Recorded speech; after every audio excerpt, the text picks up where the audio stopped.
Programme میں آپ کو خوش آمدید کہتے ہیں. میں اسد اللہ خان ہوں.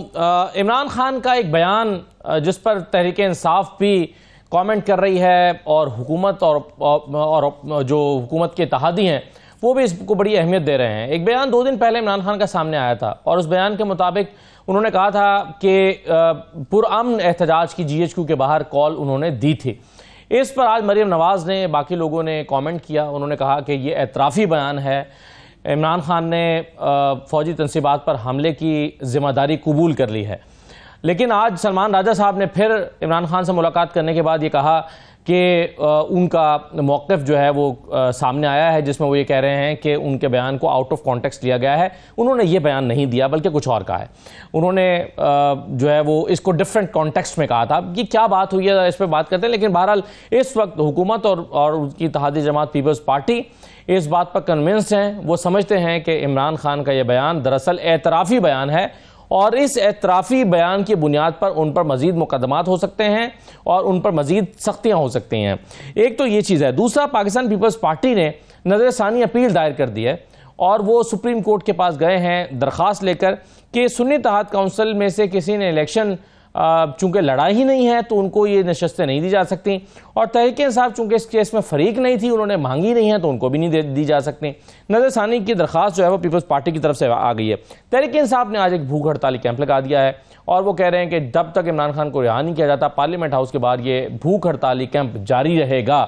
اس کا کیا امپیکٹ ہوگا سیاسی طور پر اس پہ بات کریں گے. پیپلز پارٹی نے آج پاکستان تحریک انصاف نے جسٹس عامر فاروق صاحب جو چیف جسٹس اسلام آباد ہائی کورٹ کے، ان کے خلاف ایک ریفرنس بھی دائر کر دیا ہے. اس کی تفصیلات پر ذرا گفتگو کرتے ہیں. اور پاکستان تحریک انصاف کا دفتر سیل کیا گیا ہے. بتایا گیا ہے کہ دفتر کی جو الیکٹرک وائرنگ ہے وہ ٹھیک نہیں ہے اور وہاں پر کام کرنے والے لوگوں کی جان کو خطرہ ہو سکتا ہے. اس دفتر کو سیل کر دیا گیا پاکستان تحریک انصاف کے. ان تمام موضوعات پر ہم گفتگو کریں گے. راجہ ریاض صاحب ہمارے ساتھ موجود ہیں، سینئر رہنما ہیں مسلم لیگ نون کے. ملک احمد خان بھچر ہمیں جوائن کر رہے ہیں، اپوزیشن لیڈر ہیں پنجاب اسمبلی میں، پاکستان تحریک انصاف کے رہنما ہیں. اور سینیٹر کامران مرتضیٰ صاحب ہمیں جوائن کریں گے، جے یو آئی ایف اے کے رہنما ہیں. میں تمام مہمانوں کو خوش آمدید کہوں گا. راجہ ریاض صاحب، یہ اس بیان کو آج جو سلمان راجہ صاحب نے وضاحتی بیان دیا ہے وہ کہتے ہیں کہ جی یہ نہیں کہا عمران خان نے کہ انہوں نے حملہ کرنے کا کہا تھا، انہوں نے پرامن کال دی تھی اور کہا تھا کہ جو ادارہ پولیس کے معاملات میں مداخلت کرے گا اس کے آفیسز کے باہر بھی احتجاج کیا جائے گا اور یہ احتجاج کرنا ایک لیگل رائٹ ہے، اس میں کوئی بری بات نہیں ہے. کیسے دیکھ رہے ہیں آپ اس کو، پہلے بیان کو، پھر اس پر تنقید کو، پھر اور اس کی وضاحتی بیان کو؟ دیکھیں جی، اب یہ جو مرضی کر لیں، عمران خان نے یہ بیان دے دیا ہے اور یہ اعتراف جرم ہے. یہ کسی صورت باز نہیں آئیں گے. ان کا مقصد ہی ملک میں افراتفری پیدا کرنا ہے. ملک کو یہ سٹیبل نہیں ہونا دیکھنے چاہتے. یہ جا کے آئی ایم ایف کے دفتر کے باہر کرتے ہیں، جلوس نکالتے ہیں، جھنڈے جلاتے ہیں. یہ ہر وہ کام کر رہے ہیں جس سے پاکستان معاشی طور پہ کمزور ہو، پاکستان کے عوام کو مشکلات کا سامنا ہو، مہنگائی بڑھے. صرف یہ چاہتے ہیں کہ پاکستان میں اتنی افراتفری ملاد کر دی جائے کہ پاکستان خدا نہ خواستہ پاکستان کو کوئی بڑا نقصان نہ پہنچ جائے. لیکن اللہ تعالیٰ ان کو ہدایت دے. یہ بڑی غلط راستے پہ چلے ہوئے ہیں اور اس کا نقصان پاکستان کو ہو رہا ہے اور کسی پاکستانیوں کو ہو رہا ہے اور پاکستان کو ہو رہا ہے. دیکھیں، یہ اب ہمارے معاشی حالات کچھ بہتر ہونے شروع ہیں. دہشت گردی پھر بڑھ گئی ہے. دہشت گردوں کو یہ سپورٹ کرتے ہیں، پاکستان کے دشمنوں کو یہ سپورٹ کرتے ہیں. کشمیر میں ان کی پالیسی اور ہے، یہاں دہشت گردی کے خلاف ان کی پالیسی جو اور ہے. یہ ملک کو افراتفری کی طرف لے کے جانا چاہتے ہیں. میں تو صرف اتنا کہوں گا کہ اللہ تعالیٰ ان کو ہدایت دے. یہ پاکستانی بنے، پاکستان کے ہمدرد بنے، پاکستان کے لیے سوچیں. انہوں نے اب صحیح ہے. چلیں یہ سر، جی میں بالکل صحیح ہے. اس میں یہ موضوع میں بات کرتا ہوں آپ سے جو آپ مزید چیزیں کہہ رہے ہیں کہ دہشت گردی کے معاملات ان پر. لیکن عطا تارا صاحب نے آج ایک ٹویٹ کی ہے. انہوں نے کہا کہ عمران نیازی نے دفاعی تنصیبات پر حملوں کی منصوبہ بندی کا اعتراف کر لیا ہے. انہوں نے ہمیشہ انتشار کی سیاست کی اور ریاست کو نقصان پہنچایا. زمان پاک دہشت گردوں کی تربیت گاہ بنا رہا. آئی ایم ایف کو ڈیفالٹ کے لیے خط، شہداء کی یادگاروں کے لیے کی بے حرمتی جیسے سنگین جرائم کیے. اس شرپسند ٹولے کے خلاف سخت کارروائی ملکی سلامتی کا تقاضا ہے. ملک احمد خان بچر صاحب کیسے دیکھ رہے ہیں آپ کی جو لیڈر آف دی ہاؤس ہیں پنجاب میں مریم نواز صاحبہ، انہوں نے بھی آج اس پر بڑے زوردار طریقے سے بات کی اور کہہ رہے ہیں کہ تو اعتراف کر لیا ہے عمران خان نے کہ انہوں نے 9 مئی کو کا منصوبہ بنایا اور پھر اس کو ایگزیکیوٹ کیا. کیا کہیں گے آپ؟ جی اسد اللہ خان صاحب، میں تو اس سلسلے میں یہی عرض کروں گا کہ مریم نواز صاحبہ تو جس دن سے آئی ہیں اور جو ان کا آپ اگر 3 دن 4 دن پہلے کی بھی ان کی جو انہوں نے بات کی ہے سپریم کورٹ پہ، اور جس طرح وہ اس وقت بخلا کے باتیں کر رہی ہیں محترمہ، تو میں تو یہ سمجھتا ہوں کہ عمران خان ان کے اعصاب پہ سوار ہو چکے ہیں. دیکھیں بات یہ نہیں ہے، بات یہ ہے کہ جس طرح یہ الزام تراشی کر رہے ہیں، پتہ نہیں ان کے پاس تو ایک پنڈورا باکس ہے الزامات کا.